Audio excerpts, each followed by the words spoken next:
है। लेकिन मैं आपको बता देना चाहता हूँ, मैं उन पार्षदों में से नहीं हूँ जो जीतने के बाद दिखाई ना दें। मैं जीतने के बाद दिखाई भी देता हूँ। शायद कुछ लोग ऐसे हैं, शायद उनको लगता हो नहीं मैं दिखाई दिया हो, क्योंकि यहाँ बड़ी बड़ी कोठियां हैं और लोग अपने घरों में रहते हैं। लेकिन जब लोग मुझे याद करते हैं, मैं उनके बीच उपस्थित रहता हूँ। आज तक 10 सालों में मैंने कभी अपना मोबाइल नंबर बंद नहीं किया, कभी स्विच ऑफ नहीं किया।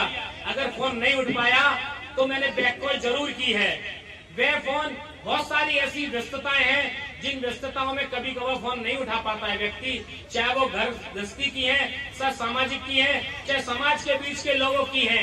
एक पार्षद मैंने पहले भी बताया था, जिसकी कोई तनख्वाह नहीं होती, कोई निधि नहीं होती, कोई कार्यालय नहीं होता, उसके पास अपना कोई कर्मचारी नहीं होता, वो केवल अपनी जनता की समस्याओं को लिखित और मौखिक रूप से, जो उसके कप्तान है माननीय महापौर जी, जो शहर के प्रथम नागरिक है माननीय महापौर जी, और सरकार के दिए हुए अधिकारी, IAS अधिकारी श्रीमान नगर आयुक्त महोदय, उन दोनों लोगों को केवल अवगत कराते हैं, बताते हैं, कार्यकारिणी और बोर्ड में प्रस्तावों के रूप में रखते हैं। और उनमें से कितने प्रस्ताव पास होते हैं? घर में बच्चा जिद करता है 10 कामों की, 4 कामों की, तो क्या वो 4 और 10 काम पूर्ण नहीं हो पाते? लेकिन प्रयास किया जाता है। बच्चे पढ़ाई करते हैं 100 में 100 नंबर लाने की, लेकिन 100 में 100 नंबर नहीं आ पाते। मेरा भी ये प्रयास है और मैं आप लोगों के पड़ोस के बीच में रहता हूँ। मेरी भी जनकपुरी घर आंगन है, ये पार्क मेरा है, ये सड़कें मेरी हैं।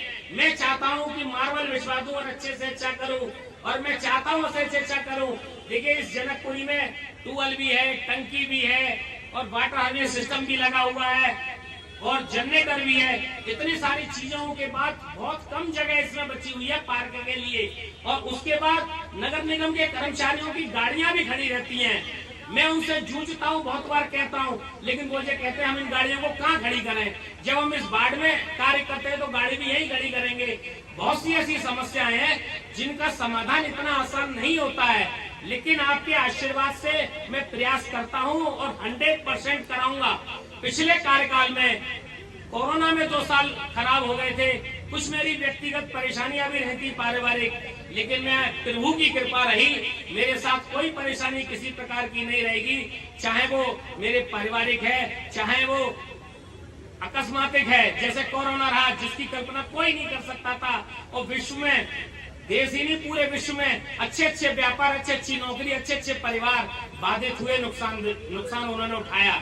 लेकिन आपके बीच में मैं कोशिश करूंगा, शायद अब तक कोई माननीय जनप्रतिनिधि, विधायक, सांसद जी या महापौर जी, जिनके कारण से ये सारे काम होते हैं, हम लोग केवल उनको अवगत कराते हैं, उनको लेके आऊंगा, उनको बताऊंगा और उनसे करवाऊंगा कि हमारे इस क्षेत्र में अधिक से अधिक विकास कार्य कराए जाएं।